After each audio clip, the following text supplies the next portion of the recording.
So it's been a while since I've done an update on here, and my Canadian buddy Sasha keeps asking me to. So I figure I'd throw another one out there because it's been a while, and I kind of had a motivation to do it today. Since my last one, I got the hiccups right now, so excuse me, but I'm gonna do it anyway because I got time. Um, since my last blog or whatever you want to call it, I've done a lot. I don't even remember the last vlog I mentioned, but the general update with my life right now is going to school again. I don't know if I don't think I had a vlog since I started school.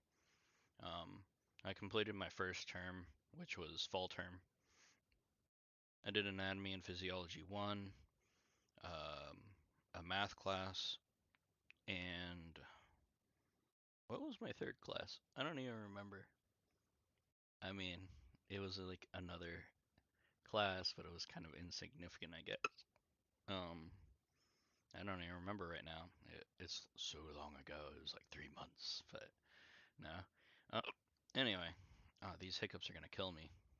Anyway, so I I did okay in my classes last term. I got a C, which is not very good in anatomy, and I really needed to get better than that. So I'm a little bit embarrassed about that, but um, I need to lock it down and read the book more. I find that I have been depending primarily on the lectures and the the supplemental stuff like assignments. But when it comes to reading the textbook and taking detailed notes on the textbook, which is probably one of the more important parts of the class, I've been avoiding or skipping the textbook entirely, both last term and this term. And I think it definitely shows on my grades. I need to develop some better studying habits. Um, because this term I bombed my first midterm, which severely set back my grade. I got like a 42% on my midterm, and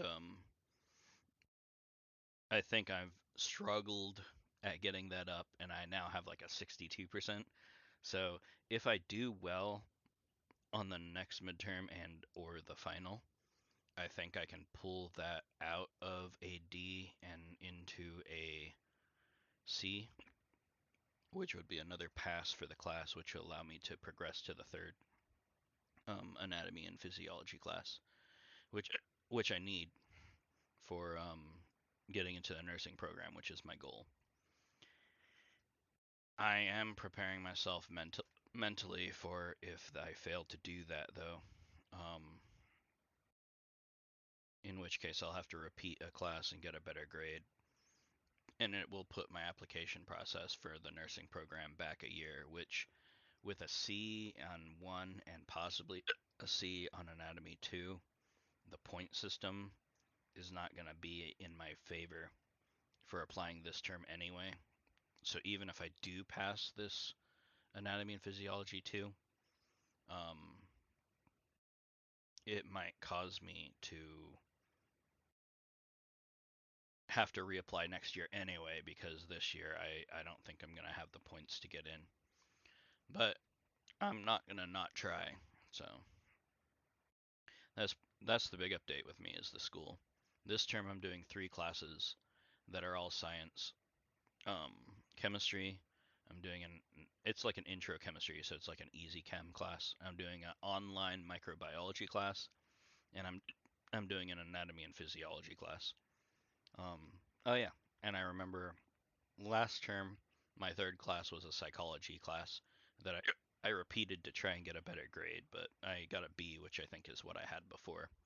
So I don't know that that was beneficial to repeat that class or not, but I'm not gonna go back and try again just to up it by 1 point. But microbiology I had to retake because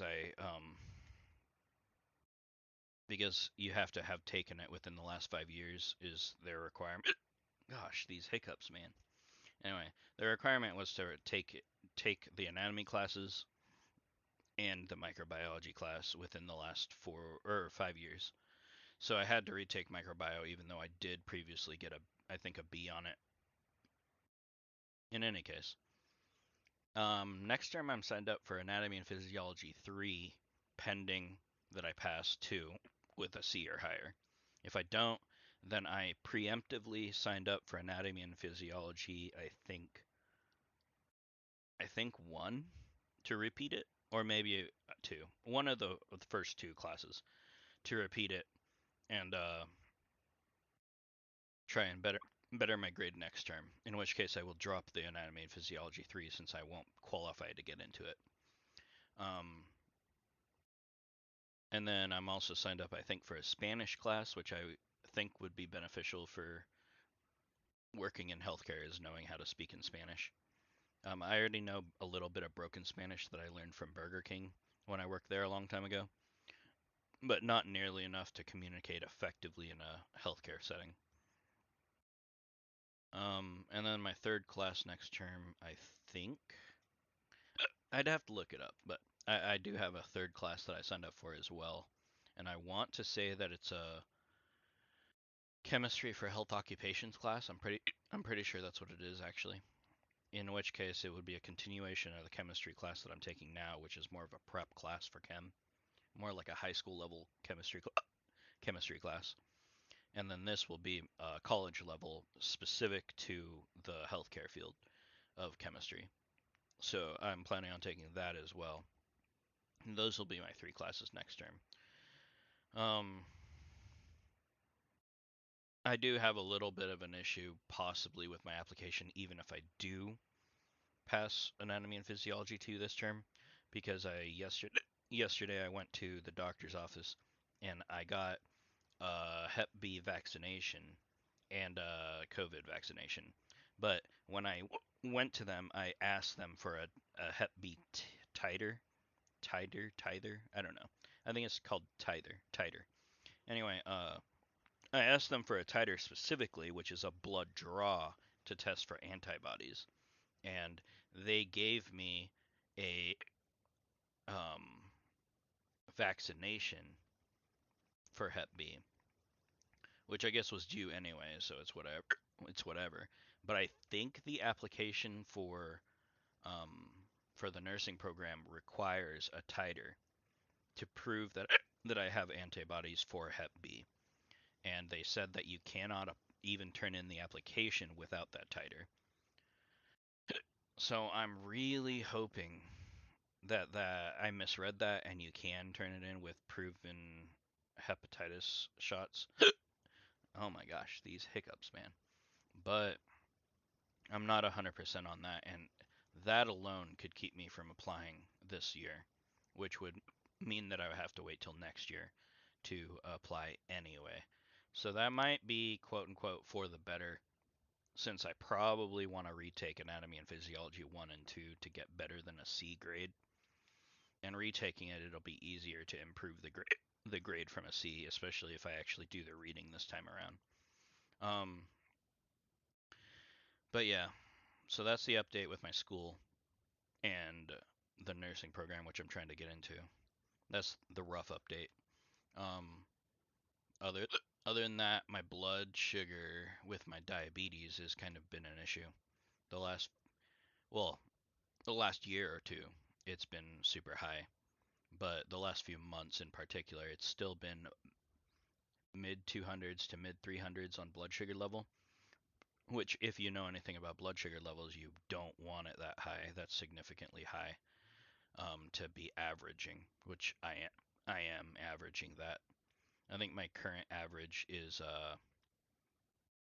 I want to say two upper like 260 or something like that is my last 14-day average that I looked at. Um, to treat that and to um, improve that, I've been increasing my dose with my diabetes educator for several months to a year now, and that's gotten it in control so that it's not in the 400 or 500s constantly now. It's now only in the 200s, which is an improvement, and my A1C has dropped a little bit because of it. A1C being my 3-month average glucose level from a blood draw that they can get. But it's still not where I want it. Ideally, you want your blood sugars as a diabetic to be under like 150, and generally a little bit above 100 because you are scared of it going low if it's under 100 regularly. Um, so 1 to 150 is where they want you, and mine being 260 average for the last 14 days is not good, but it's better than 400 plus, which is where it was like a year ago. I've repeated that a couple times, but it's kind of significant, so I might as well. But this last week or so, I've been changing something with my diet and workout routine to try and assist with getting those numbers down and possibly, ideally, reducing my insulin injections to 0, ideally, and possibly even my metformin dose instead. Because, okay, medication-wise right now, and this is a significantly high dose of medication, especially for someone my age, but I'm taking 100 units of long-acting insulin per day, 2 doses of 50, 12 hours apart. I'm taking 36 units of short-acting insulin with a sliding scale with each meal. And then I'm also taking 1.8 units of Victoza, which is a once-a-day shot that slows the digestion process of your stomach. And then on top of that, I'm also taking 2 1,000 milligram doses of metformin orally, about 12 hours apart. So that's a lot of medication for someone that's 36 years old. I would like to completely get off of the insulin because part of the problem with insulin is it's a hormone in your body that regulates your blood sugar, yes, which is what I'm needing right now, which is why I'm getting prescribed it. But a side effect of it regulating the blood sugar levels and getting the sugar out of the blood is it's a hormone that shuttles the blood sugar from the bloodstream into your cells, into your fat cells, essentially, to store the energy for later. And by doing that, as a side effect of having increased insulin levels from injecting it, it's increasing my fat cells in my body, essentially. It's storing all of that energy that's floating around in my bloodstream into my fat cells, which essentially is causing me to gain fat weight in my body, which is not good for you. I mean, in general. Plus, I don't want to gain weight. But so as a side effect of that, it's making me gain fat, body fat. So if I can reduce the insulin injections to 0, it will cause my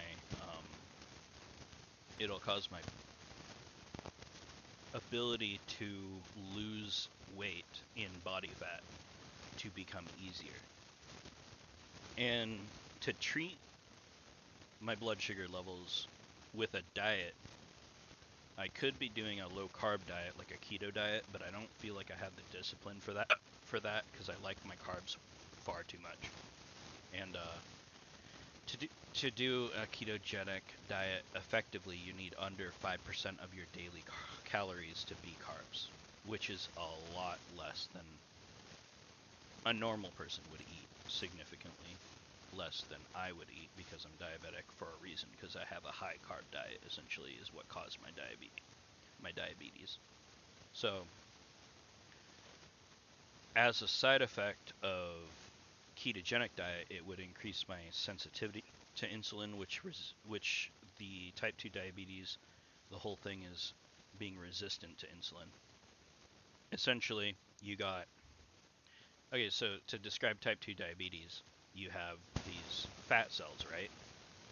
And like I said, the insulin shuttles the glucose, or the blood sugar, from your bloodstream into those fat cells. Essentially, what type 2 diabetes is you shuttled so much blood sugar into those cells that they're overfilling and too full to be stored to have any more, which is why blood sugar floats freely around. Essentially, it's like the keyhole to a door is gunked up with gum, and your key won't go in because the gum's in the way. It's too full, and that's what causes the blood sugar to stay in the bloodstream so long instead of going into the cells through the insulin. And that's called like insulin resistance, which is what type 2 diabetes is based on. Generally, it's related to obesity, but it's also related to a high carb diet and just having too many carbs all the time.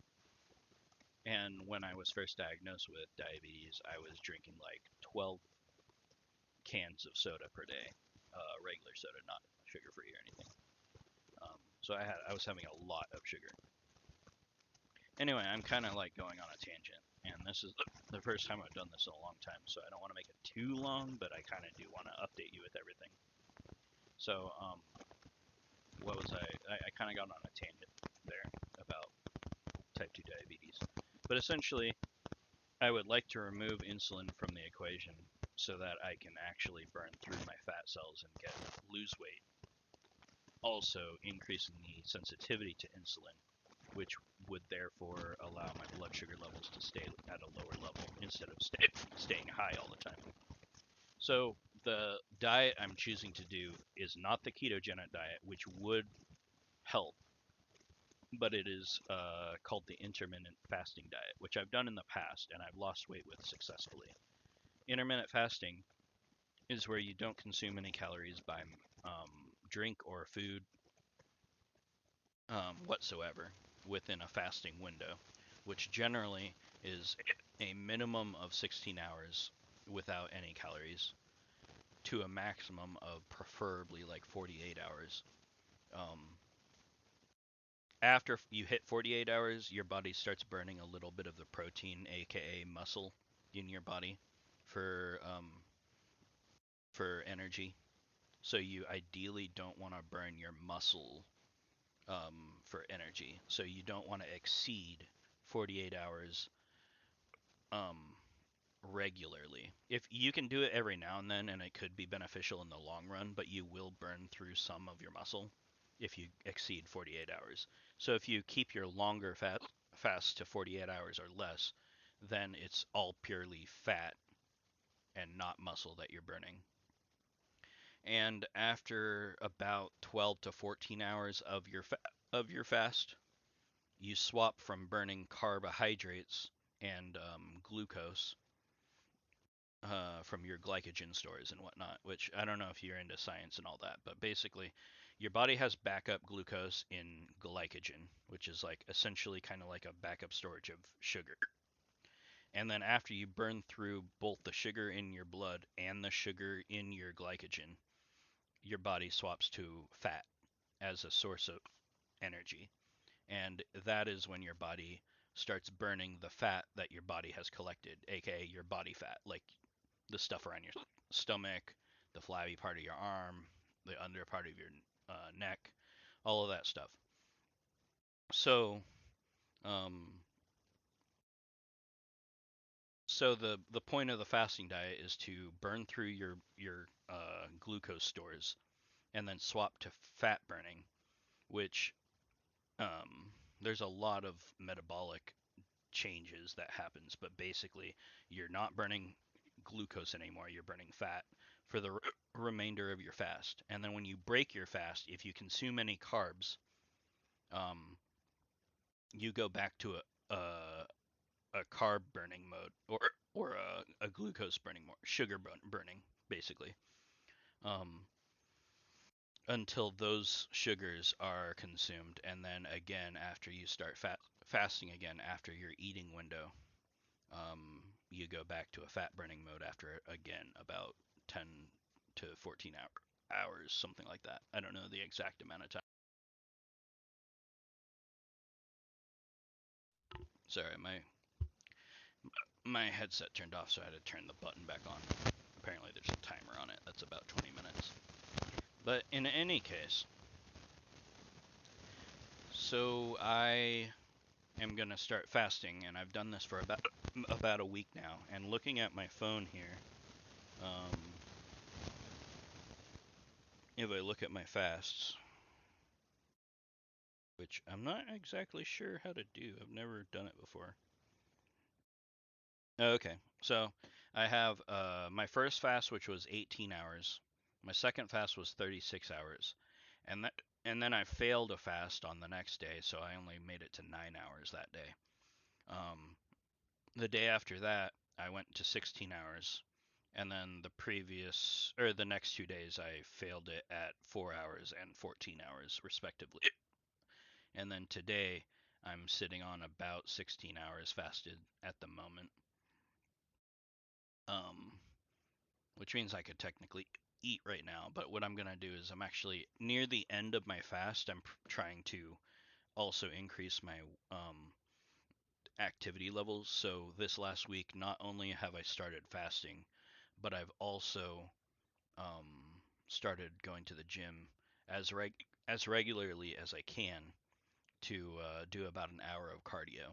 And ideally, if I was trying to lose weight and everything, if that was my only focus, I would actually be doing weightlifting primarily. But because diabetes increases your risk of heart attack and stroke, there's a lot of heart health issues that diabetes increases your risks of. I am focusing on cardio to try and improve my heart health specifically, even though it's less effective in the long term for losing weight. Because weightlifting, you you increase your base metabolism by increasing your muscle mass, because your muscles require more energy than fat does to burn just passively throughout the day. So ideally you want to be putting on muscle if you're trying to lose weight. And eventually I will probably progress my routine to be like half and half, but right now my primary concern is I just don't want the heart related issues to take effect, obviously. I don't want a heart attack. And so I'm focusing primarily just on increasing my exercise level cardio wise. Um, Another update with blood sugar, my blood sugars and my diabetes or whatever is I now have this app. I don't know if you can see this. It's a continuous glucose monitor.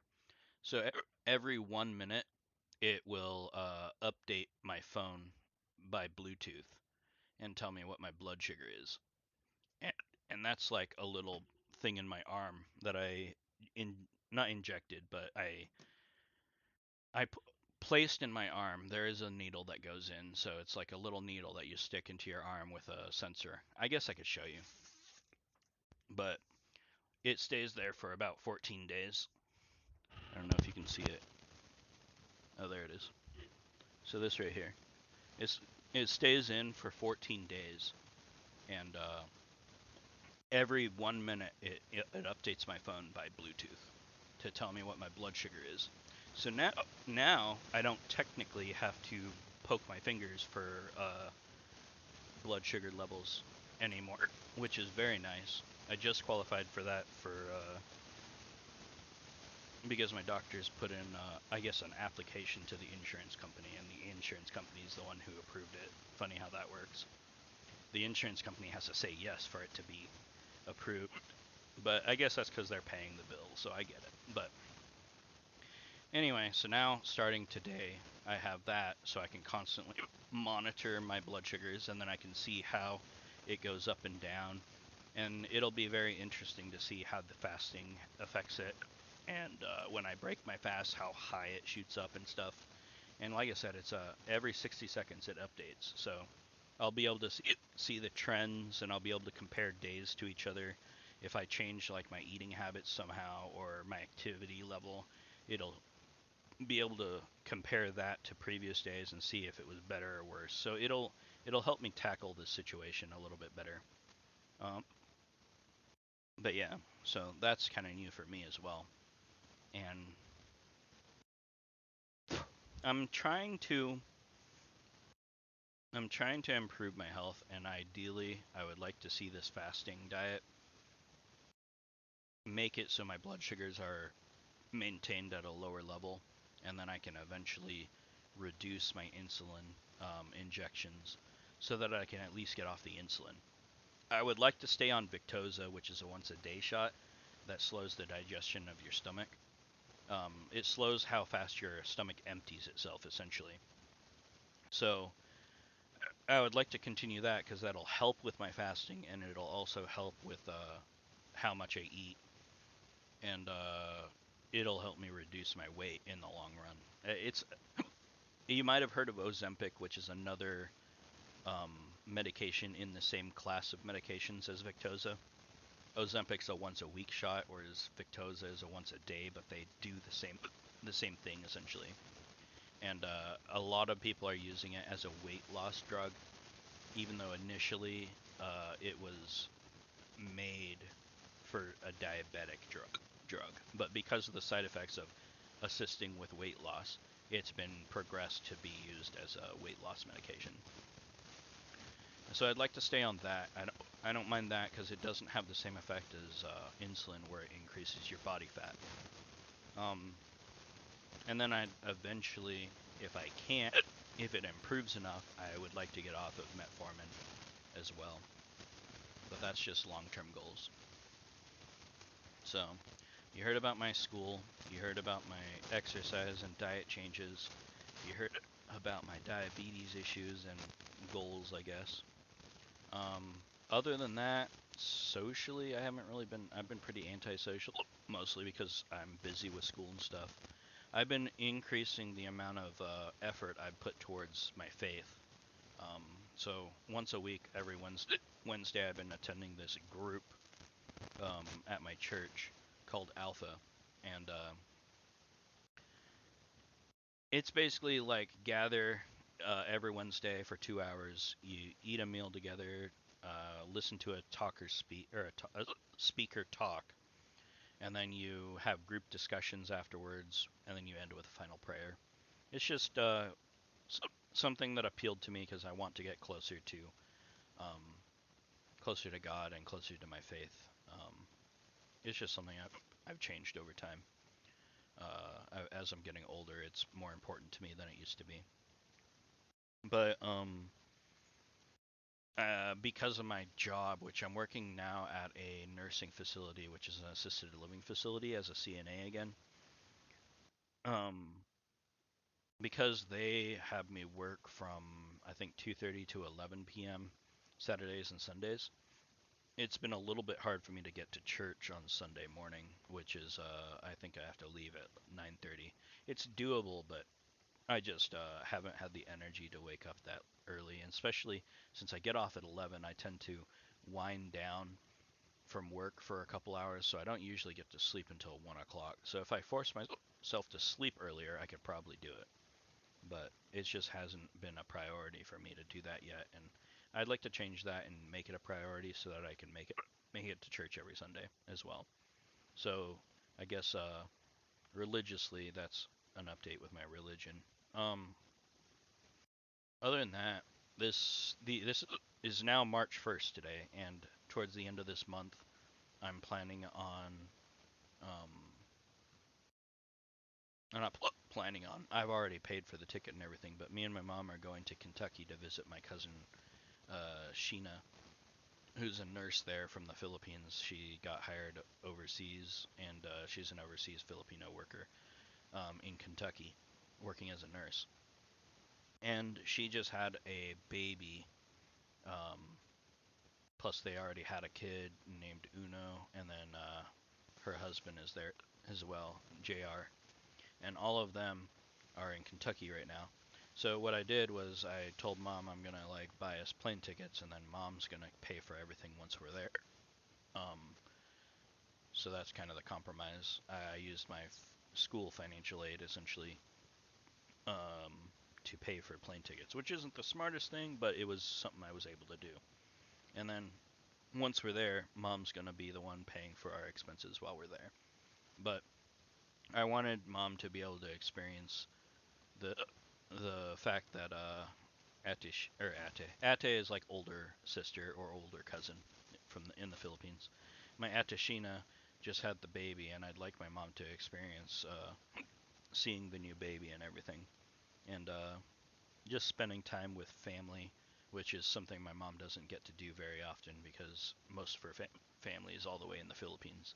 So having Ate Sheena here closer, even though it's on East Coast, which is the opposite side of the U.S., um, it's still much closer than a plane flight all the way to the Philippines, which I'd still like to go and do again, but that's like a $1,600 round trip cost for a Philippines trip, whereas Kentucky was like maybe 300 or 400 each. Anyway, so we're gonna do that at the end of this month.